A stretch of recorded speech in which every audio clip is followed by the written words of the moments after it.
The Thompson family arrived at the mansion just as the sun was setting, casting long shadows over the rocky cliffside.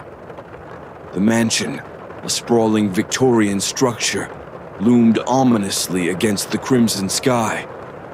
Its windows were dark and foreboding, and the wind howled through the nearby trees, making the old house seem like it was breathing. "Welcome to our new home," Jack Thompson said with forced enthusiasm. His wife, Sarah, gave him a weak smile, her eyes betraying her unease. Their children, Emily and Ben, clung to each other as they took in their new surroundings. The mansion was a fixer-upper, Jack had assured them, a hidden gem that just needed a bit of polish. But now, standing in its shadow, it felt more like a mausoleum than a family home.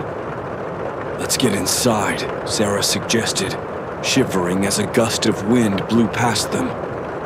They hurried up the creaky steps and through the grand double doors. The interior was just as imposing as the exterior, with high ceilings, ornate woodwork, and a grand staircase that spiraled into darkness. "I'll get the lights," Jack said, fumbling for the switch. The old wiring struggled to bring the chandelier to life, casting a dim, flickering glow over the foyer. "Mom, this place is creepy," Ben whispered, his eyes wide with fear. "It's just old, sweetheart," Sarah replied, though she couldn't shake the feeling of being watched. The family busied themselves unpacking, trying to ignore the unsettling atmosphere.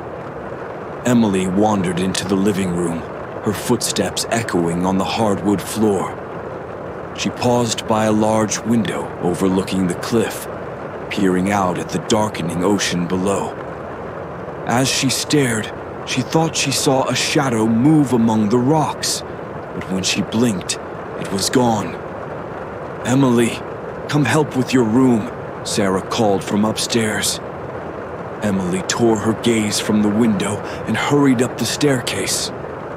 Her room was at the end of a long hallway, filled with dusty furniture and old portraits that seemed to follow her with their eyes. As she started to unpack, a sudden chill filled the room. Emily turned to see her reflection in the mirror, but it wasn't her own face staring back. A pale woman with hollow eyes and disheveled hair stood in the reflection, her mouth moving silently. Emily screamed and backed away, colliding with her mother, who had rushed to see what was wrong. "Emily, what happened?" Sarah asked, her voice trembling. I saw a woman," Emily stammered, pointing to the mirror. But when Sarah looked, there was nothing there. "It's just your imagination," Sarah said, though she looked as pale as her daughter. "This house is old. There are bound to be strange things." Emily nodded, but she couldn't shake the feeling that something was very wrong. She spent the rest of the evening close to her family, unwilling to be alone. As night fell, the wind outside picked up, and the house seemed to groan in response. The Thompsons settled into their rooms, trying to find comfort in the unfamiliar surroundings. Jack and Sarah lay in bed, listening to the creaks and whispers of the old house. "Do you think we made a mistake?" Sarah whispered. "It's just the first night," Jack replied, though he wasn't sure if he was trying to convince her or himself. "It'll get better." But deep down, they both knew this was more than just the usual settling of an old house. Something ancient and restless lurked within the walls of the mansion on the cliff, and it had been waiting a long time for new inhabitants.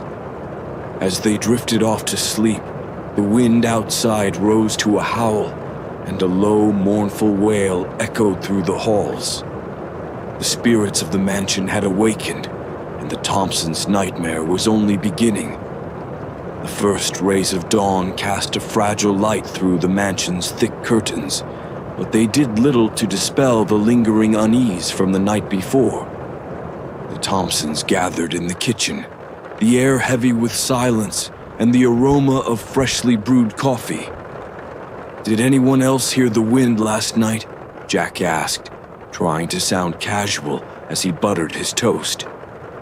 "It was more than just wind," Sarah replied, her eyes darting nervously toward the hallway. "I heard voices, whispers almost."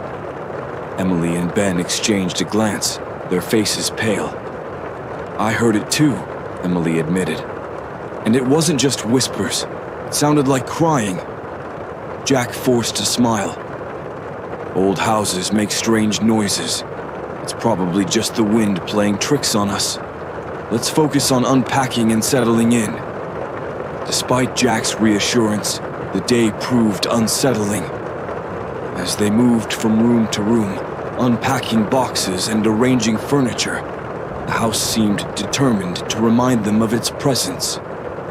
The air was cold and damp, and an unnatural stillness pervaded every corner. It started with small things. A door left ajar would creak open wider, then slam shut without warning. Cold drafts would sweep through rooms with no discernible source.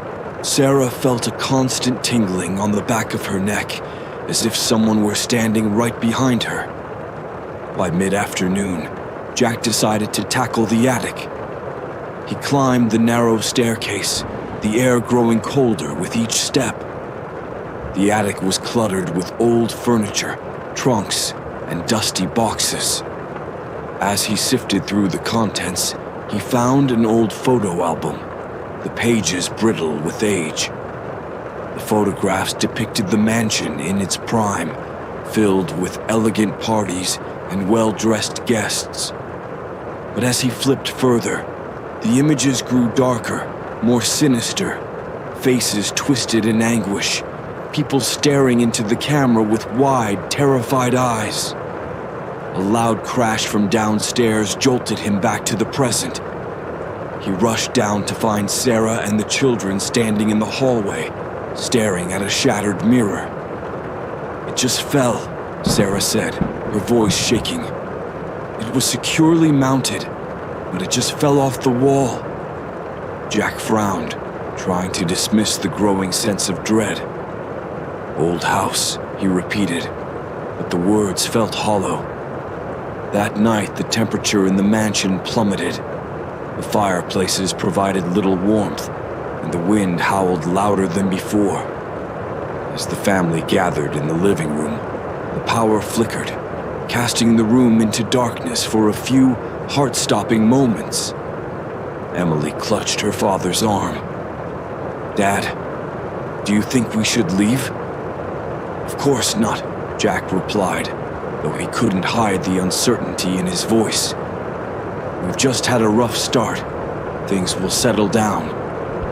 But as the night wore on, the house seemed to grow more malevolent. Shadows moved on their own, stretching and contorting against the walls.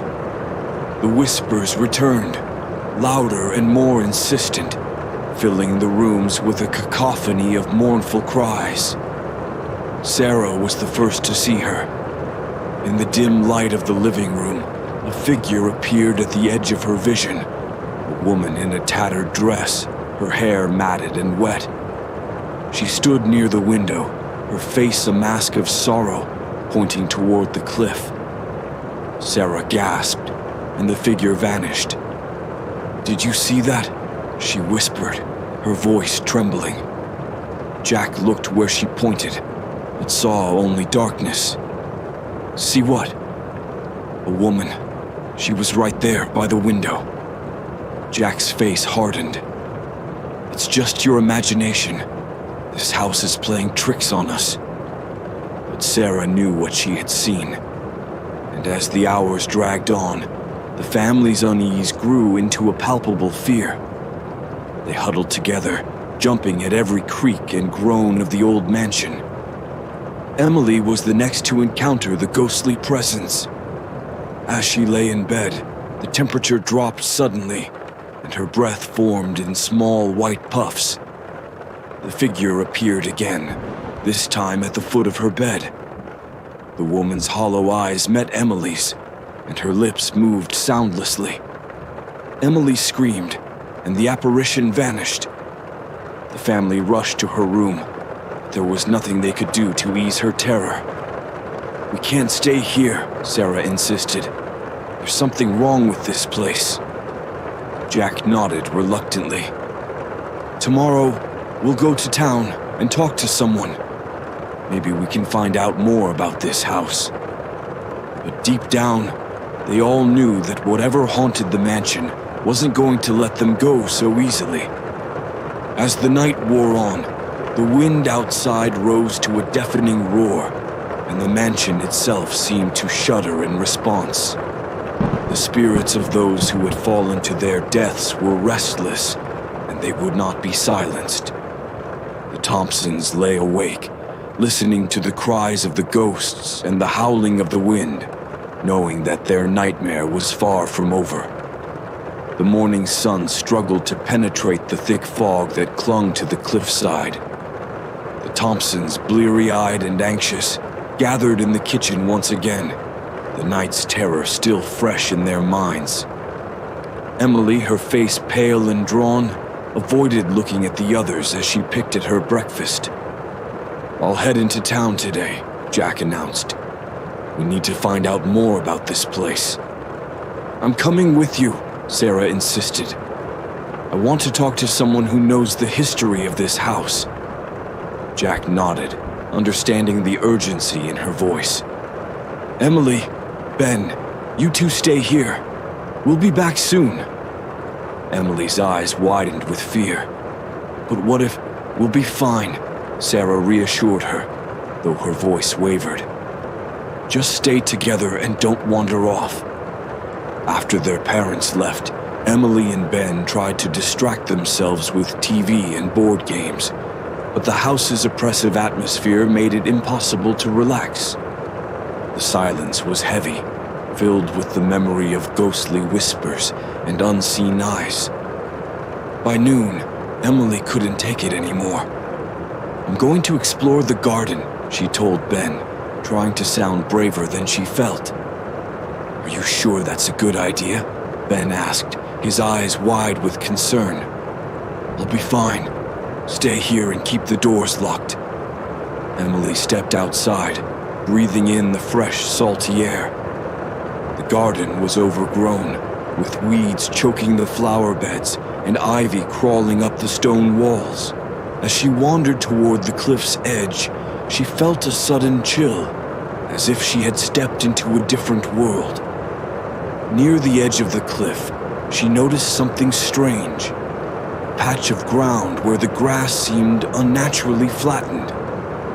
Curiosity piqued, she knelt down to inspect it. That's when she saw the footprints, small, delicate, and unmistakably human.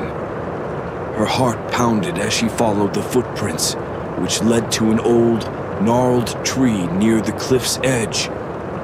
As she approached, she felt a sudden, overwhelming sense of sadness. The air grew colder, and she shivered despite the midday sun. Then she saw her. The ghostly woman stood beneath the tree, her eyes hollow and filled with sorrow. Her dress was torn and stained, and her hair hung in tangled wet strands. She stared at Emily, her mouth moving soundlessly. Emily felt frozen in place, her fear mingling with a strange sense of empathy. She could see the woman's pain, feel the weight of her anguish. "What do you want?" Emily whispered, her voice trembling. The ghost pointed toward the cliff, her expression pleading. Emily took a step closer, trying to understand. "You fell, didn't you? You fell from the cliff." The ghost nodded, tears streaming down her translucent cheeks. She mouthed a single word. "Help!" Emily's heart ached for the lost soul. "I'll try," she promised, though she had no idea how she could help. "I'll find a way to help you." The ghost's expression softened, and for a moment, Emily thought she saw a flicker of gratitude. Then, as quickly as she had appeared, the woman vanished, leaving Emily alone with the cold wind and the eerie silence. Emily hurried back to the house, her mind racing. She found Ben waiting anxiously by the door. "What happened? Are you okay?" "I saw her," Emily said breathlessly. "The ghost. She needs our help." Ben's eyes widened. "What did she say?" "She didn't speak, but I could feel her pain. She fell from the cliff, and now she's trapped here. We have to find a way to set her free." As they waited for their parents to return, Emily and Ben pored over the journal they had found in the attic. The entries described the lives of the mansion's previous inhabitants, many of whom had met tragic ends. Each story was filled with heartbreak and despair, and Emily couldn't shake the feeling that the ghosts were trying to communicate through the pages. When Jack and Sarah finally returned, their faces were grave. "We spoke to a local historian," Jack said. "He told us the mansion is infamous for its tragic history. Many people have fallen from the cliff over the years. Some say the land is cursed." Sarah's eyes were filled with tears. "We can't stay here, Jack. It's too dangerous." "I know," Jack replied, his voice heavy with resignation. "We'll leave as soon as we can. But first, we need to help these spirits find peace." Emily stepped forward, holding the journal. "I think I know how. The ghosts are trying to tell us something through this. We need to understand their stories and find a way to break the cycle." As night fell once more, the Thompsons gathered around the fireplace, the journal open before them. They read the tragic tales of those who had lived and died in the mansion, their hearts heavy with sorrow. Outside, the wind howled, and the spirits of the cliff waited, hoping that this family would finally be the ones to set them free. The Thompsons knew their task would not be easy, but they were determined to uncover the truth and bring peace to the restless souls. Their journey into the heart of the mansion's dark history had only just begun. The following morning, a heavy fog enveloped the mansion, making it feel even more isolated from the outside world. The Thompsons gathered in the living room, the journal open on the coffee table. Jack, his face set with determination, flipped through the brittle pages. "We need to piece together the history of this place," he said. "These spirits are trying to communicate with us, and we need to understand their stories if we're going to help them." Sarah nodded, though her hands trembled as she held a steaming cup of coffee. "The historian mentioned that many people had died here under mysterious circumstances. We need to find out who they were and what happened to them." Emily and Ben listened intently, their fear mingling with curiosity.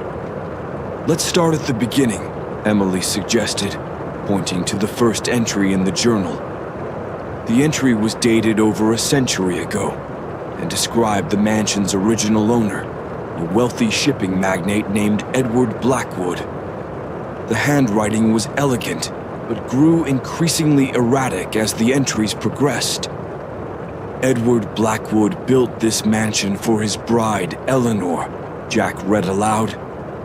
"But she fell from the cliff shortly after they moved in. Her death was ruled an accident, but Edward believed she was pushed by unseen forces."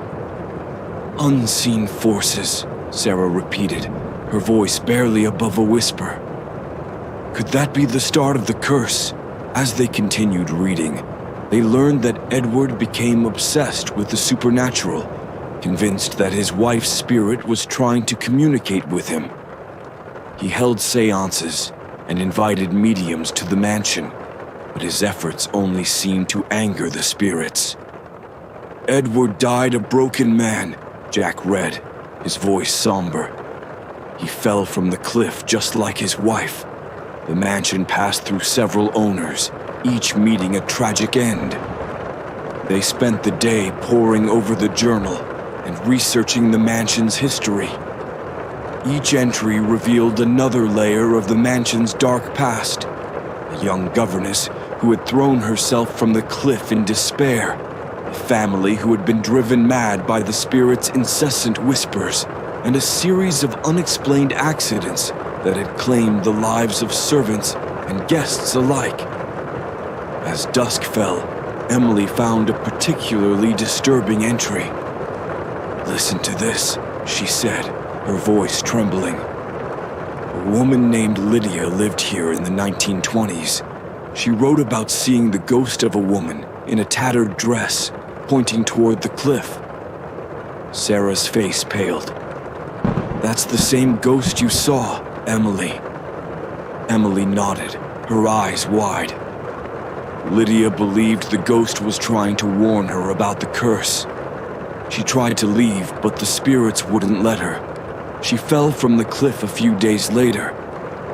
A chill settled over the room as the realization sank in. The spirits were not just trapped, they were desperate, trying to communicate the danger that lay in the mansion and its cursed grounds. "We need to find a way to break this cycle," Jack said, determination in his eyes. "We need to free these spirits." That night, as the wind howled outside and the house creaked and groaned, the Thompsons gathered in the attic. They had found an old trunk filled with personal items from the mansion's previous inhabitants. Letters, photographs, and keepsakes that told the stories of their tragic lives. "Maybe if we understand their pain, we can help them find peace," Sarah suggested, holding a faded photograph of Edward and Eleanor on their wedding day. As they sifted through the contents of the trunk, Emily found a delicate locket. Inside was a small portrait of a woman who looked eerily familiar. "This must be Eleanor," she whispered. Ben found a letter written by the governess, her handwriting shaky and desperate. She wrote about hearing voices, seeing shadows move in the corners of her vision. She was terrified. Jack found an old seance journal filled with cryptic notes and drawings. Edward really believed he could communicate with the spirits. Maybe we can use this to reach them. The night grew darker, and the mansion seemed to close in around them. But the Thompsons felt a renewed sense of purpose. They were determined to uncover the truth and put an end to the curse that had haunted the mansion for over a century. As the clock struck midnight, they gathered around the trunk, holding the artifacts that connected them to the past. They knew the spirits were watching, waiting, and hoping that this family would finally be the ones to set them free. The air grew colder, and the shadows deepened. The Thompsons braced themselves for what was to come, knowing that the spirits of the cliff would not rest until their stories were heard and their souls were at peace. The wind outside howled like a wounded animal, slamming against the mansion's old walls. The Thompsons huddled together in the attic, their breath visible in the freezing air. The artifacts from the trunk lay before them, a tangible connection to the tragic past they were trying to understand. Jack lit a few candles, casting flickering shadows that danced across the room. "We need to find out what these spirits want," he said, his voice steady despite the fear in his eyes. "If Edward believed he could communicate with them, then maybe we can too." Sarah nodded, her grip tightening on the faded photograph of Eleanor. "Let's try to reach them. We need to show them we're here to help." Emily, clutching the delicate locket, spoke up. "We should use the seance journal. Edward left detailed instructions. Maybe if we follow them, we can make contact." With a sense of trepidation, they arranged themselves in a circle, placing the artifacts in the center. Jack opened the seance journal, the pages yellowed with age and filled with cryptic symbols and incantations. "Everyone hold hands," Jack instructed. "Close your eyes and focus. We're here to help, to understand." Spirits of the mansion, we invite you to speak to us. The room grew colder, the air thick with anticipation. The candles flickered, casting eerie shadows that seemed to move on their own. For a moment, there was only silence. Then the whispers began. They started softly, barely more than a murmur, but quickly grew louder, filling the attic with a cacophony of mournful voices. Emily tightened her grip on her brother's hand, her heart pounding in her chest. "Help us," a voice echoed, clear and desperate. "Free us." Jack's eyes flew open, scanning the room for the source of the voice. "We want to help you," he said, his voice firm. "Tell us how." The shadows on the walls seemed to grow darker, twisting into grotesque shapes. The air became heavy, pressing down on them, and an unseen force swept through the room, knocking over the candles and plunging them into darkness. Sarah screamed as the temperature plummeted further, a cold so intense it felt like it could freeze their souls. The force intensified, swirling around them, pushing them toward the edge of the attic, where the drop was steep and unforgiving. "We're sorry," Emily cried out, her voice breaking. "We're trying to help." A sudden, sharp pain shot through Jack's head, a pressure that felt like it would split his skull. Images flashed before his eyes. Eleanor falling from the cliff, Edward's anguished face as he plummeted to his death, the governess's last moments of despair. "Emily, the locket!" Sarah shouted over the roar of the wind. "Show them the locket." With shaking hands, Emily held up the locket, the small portrait of Eleanor glinting in the faint light. The force around them seemed to pause, the pressure easing slightly. "Eleanor," Emily whispered, "we know you're here. We know you're in pain. Please tell us what to do." The attic fell silent, the oppressive cold lifting just enough for them to catch their breath. The shadows receded, and a soft glow emanated from the locket. The ghostly figure of Eleanor appeared before them, her eyes filled with sorrow and longing. "They are trapped," she said, her voice echoing with centuries of pain. "Bound to this place by the curse. You must find the source, break the bond." Jack struggled to his feet, still holding the seance journal.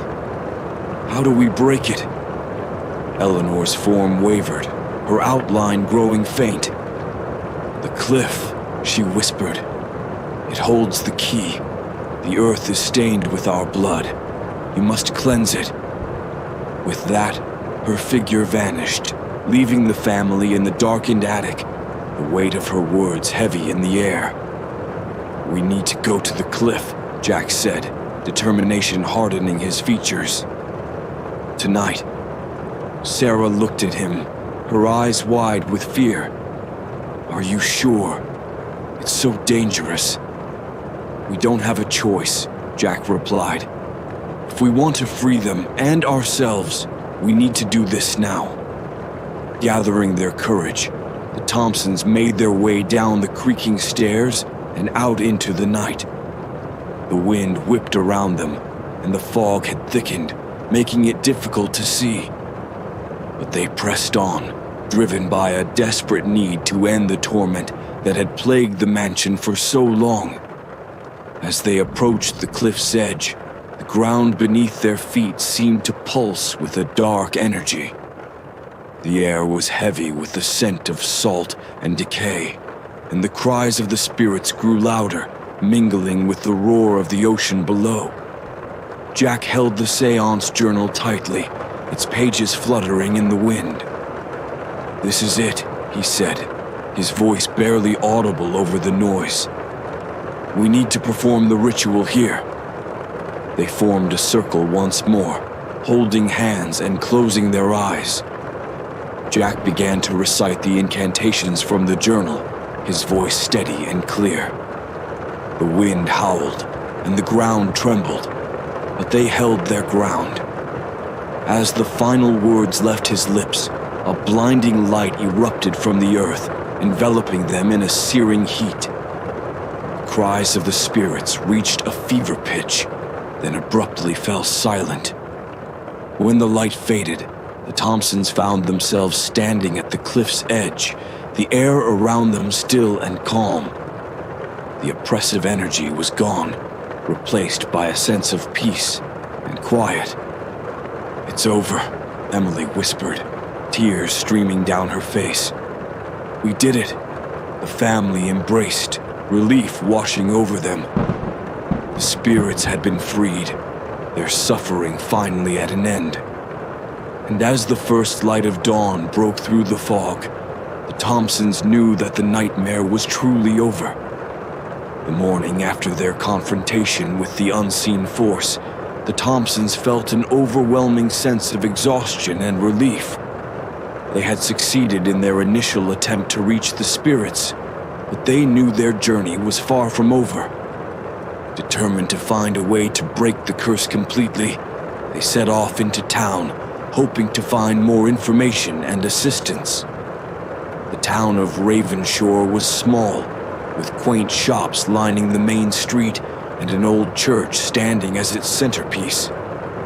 The townsfolk eyed the Thompsons with a mix of curiosity and caution, whispers following them as they walked by.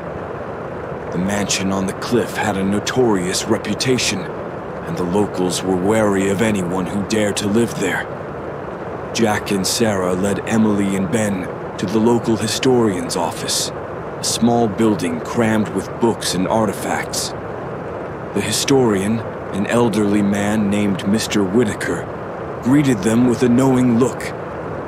"You must be the Thompsons," he said, motioning for them to sit. "I've heard about your new home. Not many have the courage to live there." "We didn't know about its history when we moved in," Jack admitted. "But now we do, and we need your help to break the curse."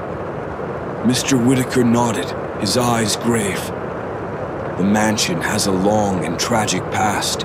Many believe it's cursed, and the spirits of those who died there are trapped, unable to find peace. I've spent years researching its history, hoping to find a way to end their suffering." Sarah leaned forward, desperation in her eyes. "We made contact with the spirits. They told us the cliff holds the key to breaking the curse. Do you know anything about that?" The historian sighed and pulled out a dusty ledger from his bookshelf. "There are old records, stories passed down through generations. According to legend, the cliff was once a sacred site for a local tribe. They believed it was a gateway between worlds, a place where the spirits of the dead could cross over." Emily's eyes widened. "So the spirits are trapped because the gateway was closed?" Mr. Whitaker nodded. "It's possible. The land was desecrated when the mansion was built. The sacred rituals were forgotten, and the spirits were left in limbo. If you can find a way to restore the gateway, you might be able to free them." "But how do we do that?" Jack asked, his voice heavy with the weight of the task. "The tribe had a ritual, a way to cleanse the land and reopen the gateway. I have a record of it here," Mr. Whitaker said, flipping through the ledger. He stopped at a page filled with intricate symbols and detailed instructions. "This is what you'll need to perform the ritual. It's complex and dangerous, but it might be your only chance." The Thompsons studied the page, their resolve hardening. "We'll do whatever it takes," Sarah said, her voice firm. "We can't leave those spirits to suffer any longer." Mr. Whitaker nodded approvingly.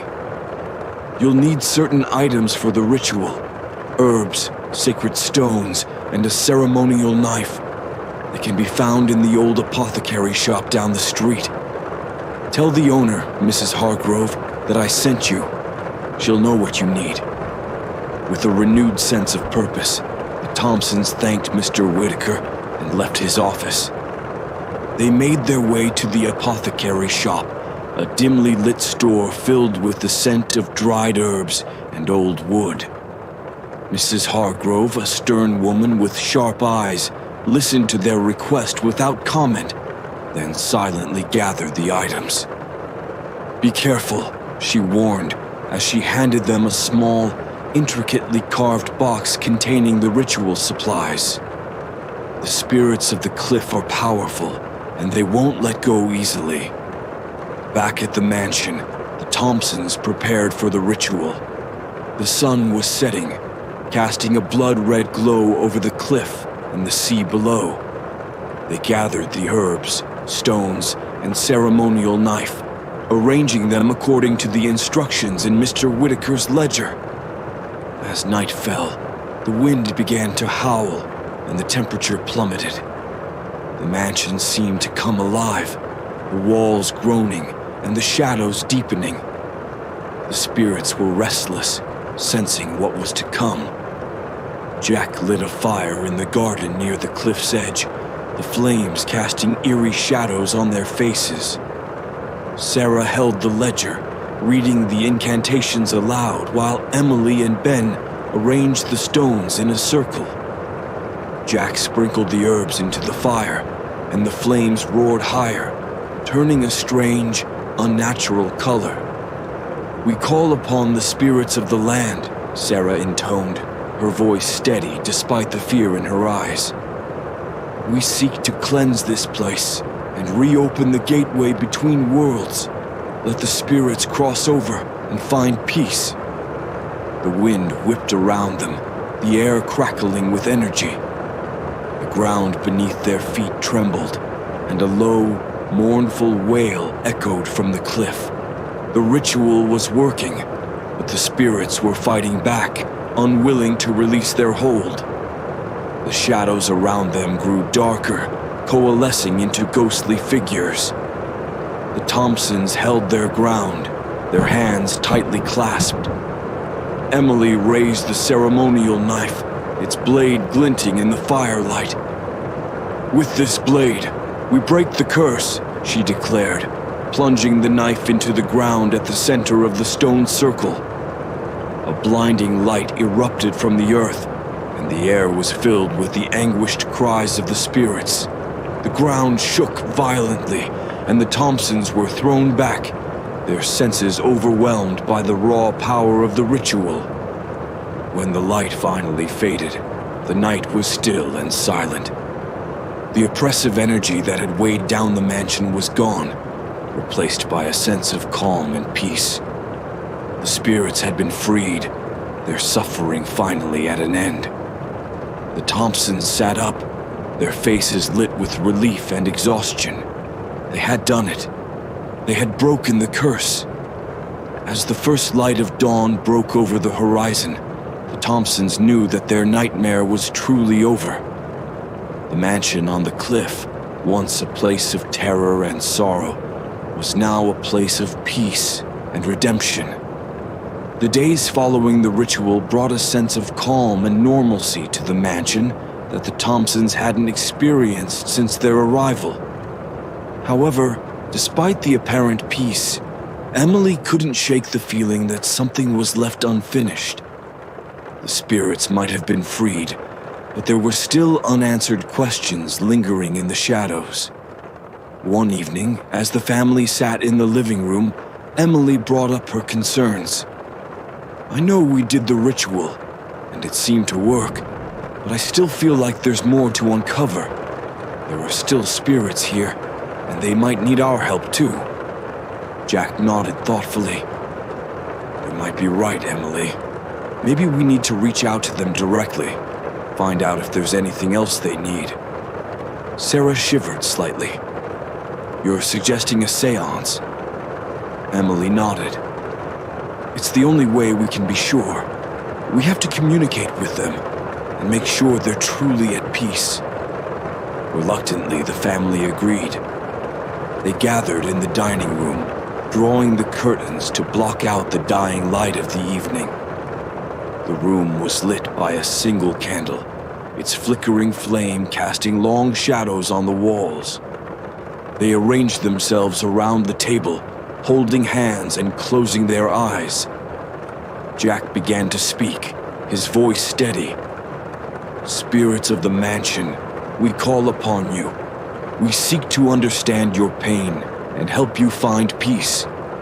Please show yourselves to us." The room grew colder, and the candle flame wavered. The Thompsons held their breath, the air thick with anticipation. Slowly, the shadows around them began to move, coalescing into faint, ghostly forms. One by one, the spirits materialized. Eleanor, Edward, the young governess, and several others whose names they did not know. Their faces were etched with sorrow, but their eyes held a glimmer of hope. "We've come to help," Emily said softly. "Please tell us what you need." Eleanor stepped forward, her translucent form shimmering in the candlelight. "You freed us from the curse, but there is still one spirit bound to this place, the one who started it all. You must find her and release her." The family exchanged worried glances. "Who is she?" Jack asked. "She was the first to fall," Eleanor replied. "A servant girl named Annabelle. She died under mysterious circumstances, and her death began the chain of tragedies that followed. She is trapped in a cycle of torment, unable to move on." Emily's heart ached for the lost soul. "Where can we find her?" Edward's spirit pointed toward the attic. "She hides in the shadows, afraid and alone. You must go to her, speak to her, and help her find peace." With a sense of foreboding, the Thompsons made their way to the attic.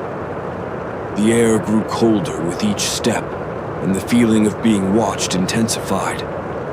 When they reached the top of the stairs, they paused, gathering their courage. Jack pushed open the attic door, and they stepped inside. The room was dark and filled with an oppressive energy. In the far corner, a faint, flickering light revealed the figure of a young girl, her eyes wide with fear. "Annabelle," Sarah called softly, her voice trembling. The girl looked up, her face pale and tear-streaked. "Who are you? Why have you come?" "We're here to help," Emily said, stepping forward. "We know about the curse, and we want to set you free." Annabelle's eyes filled with tears. "I've been trapped here for so long. I didn't mean to cause all this pain. I just wanted to be free." "What happened to you?" Jack asked gently. Annabelle's form wavered as she spoke. "I was pushed. I don't know who did it, but I fell from the cliff. My death was the beginning of the curse. The hatred and sorrow that filled this house trapped me here." "We believe you," Sarah said, her voice soothing. "We want to help you find peace. Tell us what we need to do." The ghostly girl looked at them with a mixture of hope and fear. "You must perform one final ritual.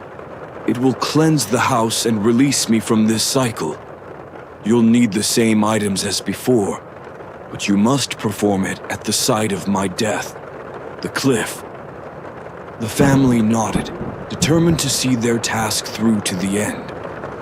They gathered the necessary items once more and made their way to the cliff's edge, the night air biting and cold.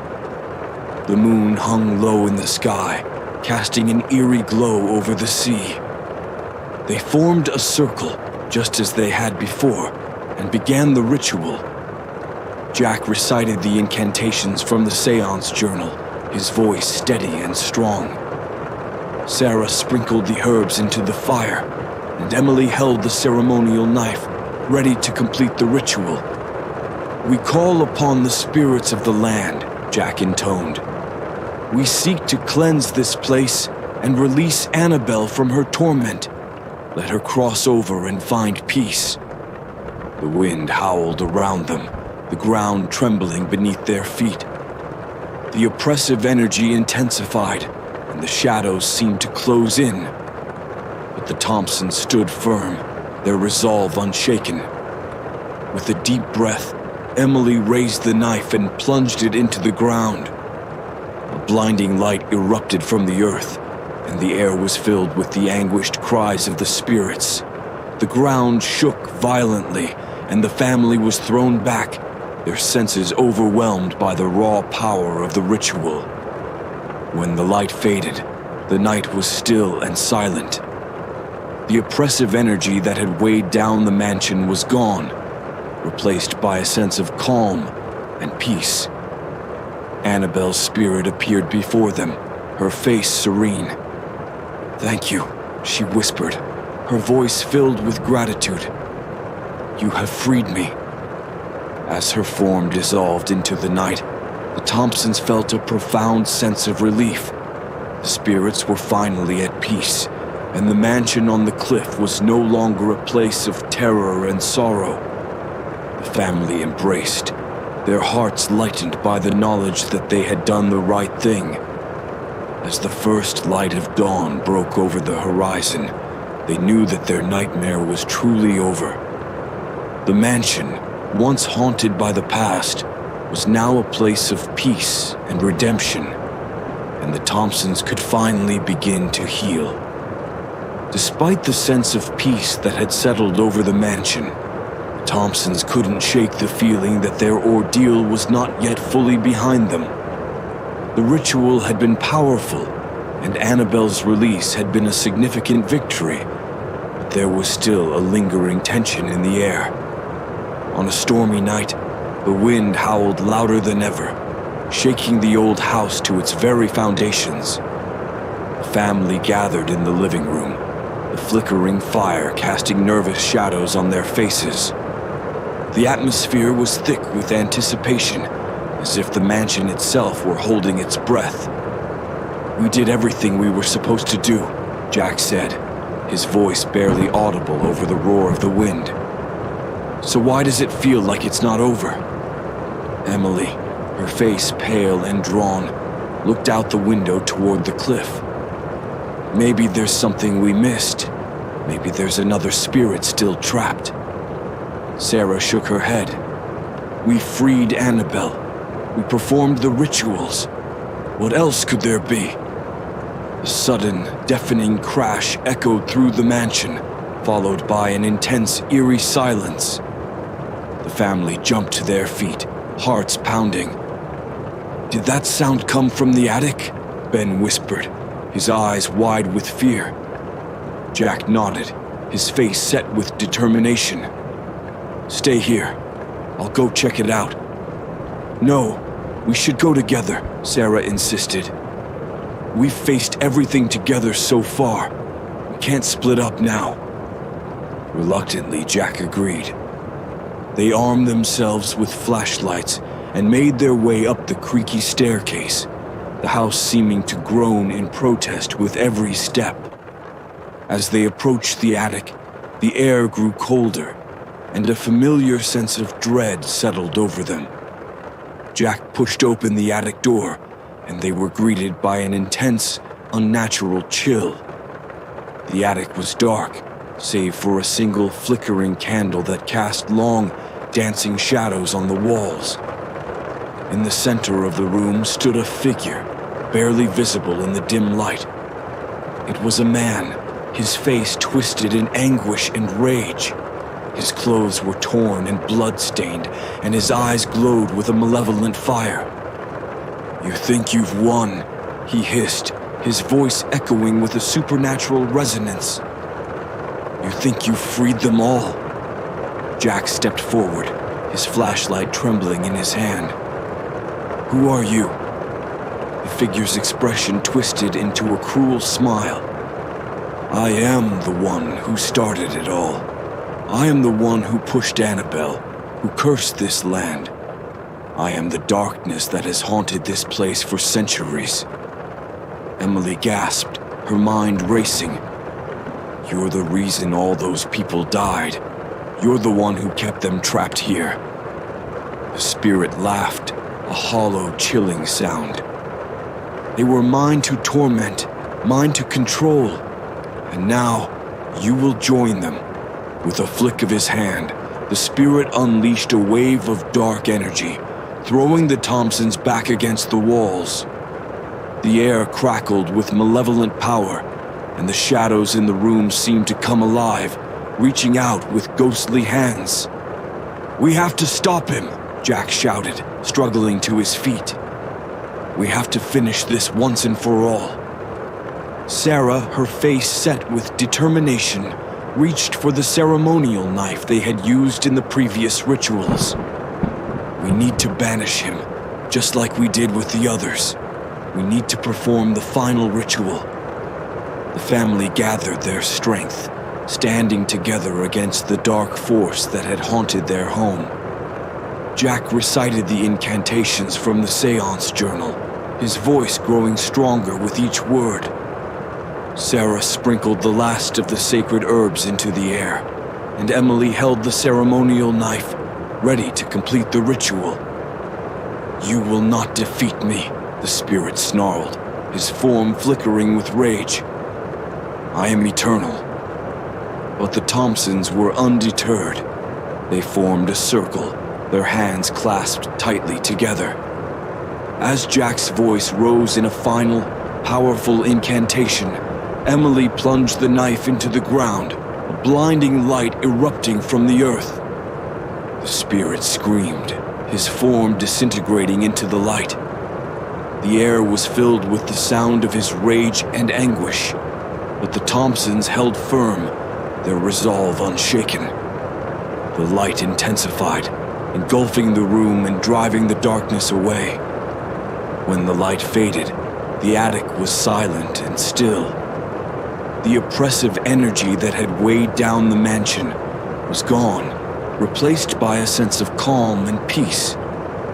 The malevolent spirit was gone, vanished forever. The family stood in the dim light of the attic, their faces reflecting a mixture of relief and exhaustion. They had faced the darkness and emerged victorious, but the toll of their ordeal was evident. As they made their way back downstairs, the first light of dawn began to filter through the windows, casting a warm glow over the mansion. The wind had died down, and the house was finally at peace. The Thompsons gathered in the living room, their hearts lightened by the knowledge that their nightmare was truly over. They had faced the darkness together, and together they had prevailed. The mansion on the cliff, once a place of terror and sorrow, was now a place of peace and redemption, and the Thompsons could finally begin to heal. The first rays of dawn painted the mansion in a soft, golden light. For the first time since their arrival, the Thompsons felt a profound sense of peace. The malevolent spirit had been banished, and the oppressive weight that had hung over the house was gone.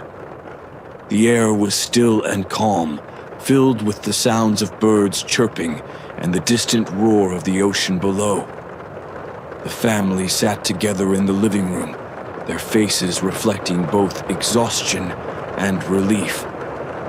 Emily, clutching the now empty seance journal, looked up at her parents.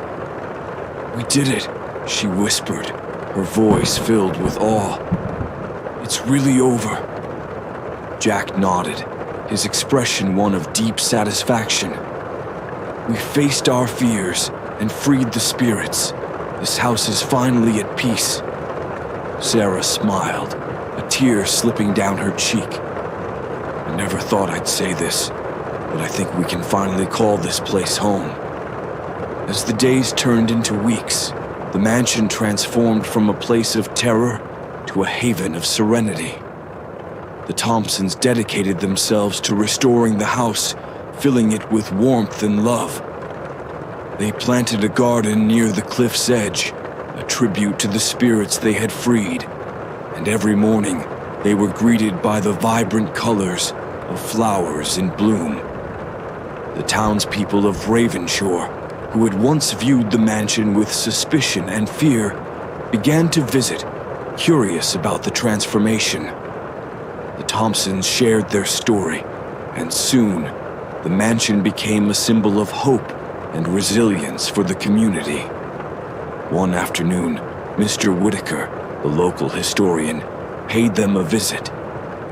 He stood in the garden, looking out at the sea with a contented smile. "You've done something remarkable here," he said. "You've turned a place of sorrow into a sanctuary." Jack nodded, shaking Mr. Whitaker's hand. "We couldn't have done it without your help. Thank you for guiding us." Mr. Whitaker smiled warmly. "The spirits are at peace because of your courage. The mansion's dark history has been rewritten." As the sun set over the ocean, casting a warm glow over the cliff, the Thompsons gathered together on the veranda. They watched the waves crash against the rocks below, their hearts filled with a sense of fulfillment. Emily, holding the locket that had once belonged to Eleanor, looked up at the sky.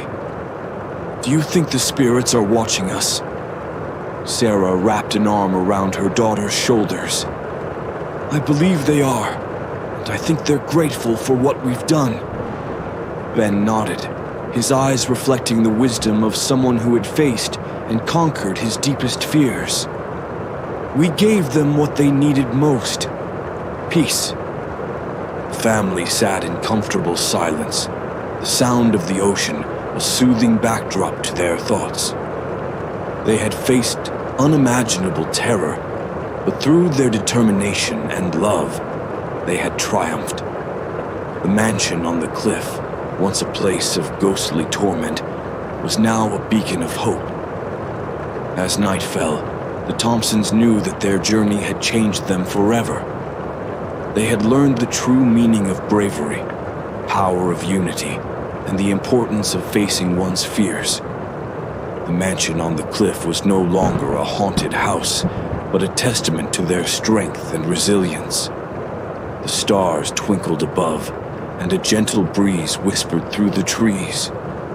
The spirits of the mansion had found their peace, and so had the Thompsons. Their nightmare was over, and a new chapter of their lives had begun, filled with promise and the comforting knowledge that they had made a difference. In the stillness of the night, the mansion stood proudly on the cliff, a silent guardian over the sea, and a home filled with love and light. The Thompsons had not only survived, they had thrived, turning darkness into light and fear into triumph. The ghostly mansion on the cliff had become a place of redemption, and it would forever be a part of their story.